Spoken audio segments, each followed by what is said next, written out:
Where we got it a bit wrong was in how much the market would rally in the second half. We were expecting a bit more. What changed the situation? Well, it was the U.S.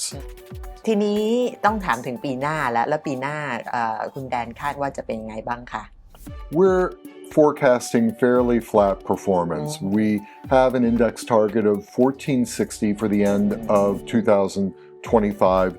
We have a combination of both positives and negatives, and they will cancel each other out, leaving us with fairly flat performance. In general, we are looking for sectors and stocks that have their own earnings drivers. So what are the sectors that we like? Well, so what stocks might you buy? รับไปเลย KKP GNP มูลค่า100 บาทเพียงลงทุนในกองทุนรวมที่ร่วมรายการและกรอกโค้ดนี้จับข่าวคุยหุ้นเจาะลึกการลงทุนหุ้นไทยพร้อมโพยหุ้นแนะนำประจำเดือน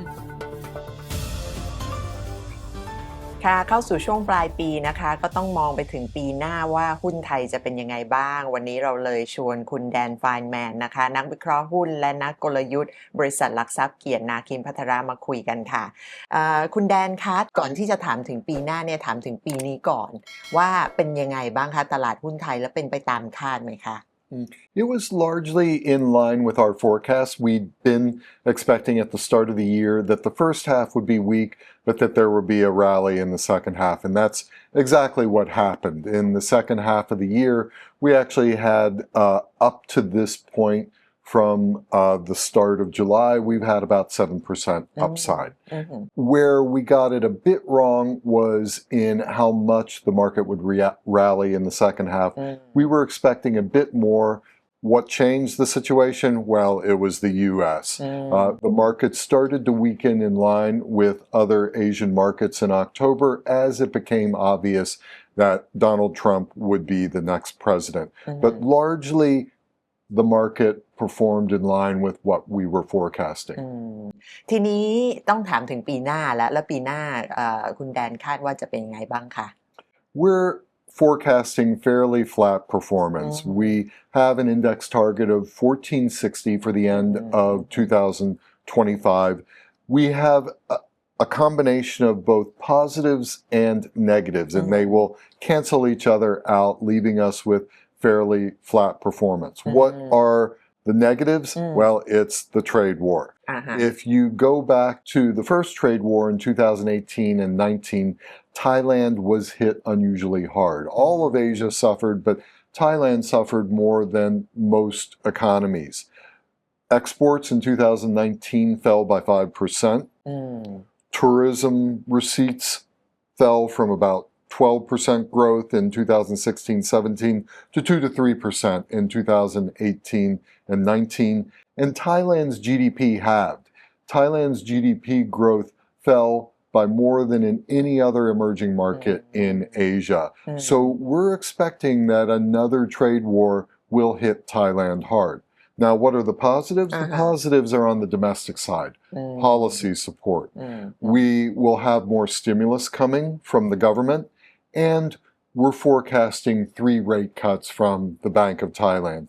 Typically, the Thai stock market reacts very positively to fiscal stimulus and to BOT rate cuts.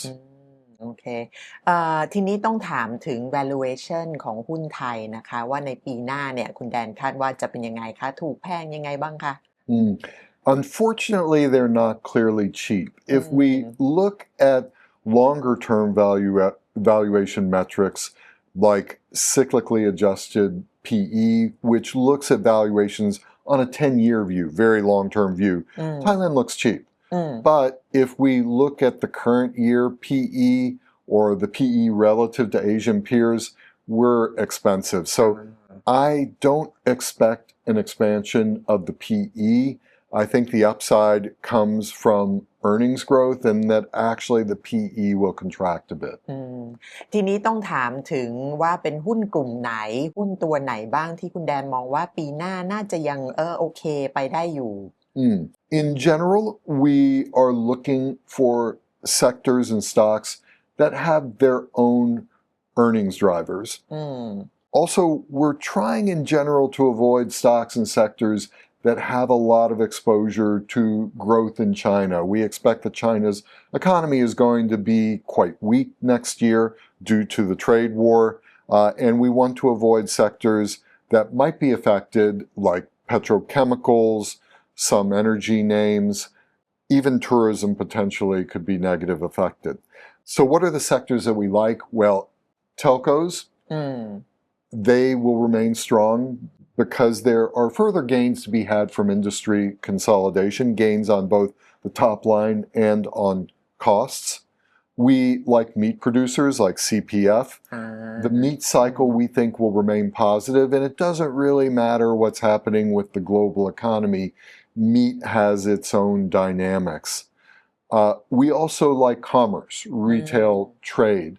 This sector is more exposed to fiscal stimulus than just about any other major sector in the market. Lastly, we like consumer finance. Consumer finance benefits from fiscal stimulus in the sense that when people receive handouts from the government, they repay their debt and asset quality for lenders improves. Also, they benefit from rate cuts because that lowers their funding costs.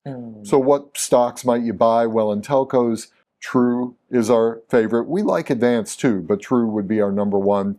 In meat producers, CPF would be our top pick, though we do like the other names. In commerce, we like a number of names, but I would highlight Siam Global for its quite high exposure to fiscal stimulus.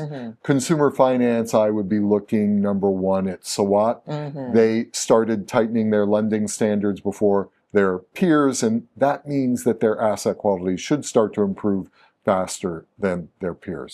ค่ะขอบคุณมากนะคะคุณแดนค่ะก็เห็นกันแล้วนะคะว่าคุณแดนสรุปให้ฟังว่าปีหน้าก็ยังนิ่งๆอยู่นะคะหุ้นไทยอาจจะไปไม่ได้มากเท่าไหร่นะคะแต่ก็มีให้หุ้นที่คิดว่าน่าจะยังไปได้อยู่รวมถึงกลุ่มของอุตสาหกรรมต่างๆที่คิดว่าน่าจะยังไปได้ดีอยู่นะคะยังไงก็ฝากเข้าไปดูได้นะคะผ่านทางแอป KKP Mobile กับการซื้อหุ้นที่คุณแดนแนะนำไปนะคะจะได้รู้ว่าซื้อง่ายขายคล่องยังไงบ้างนะคะวันนี้เรา2คนลาไปก่อนค่ะสวัสดีค่ะ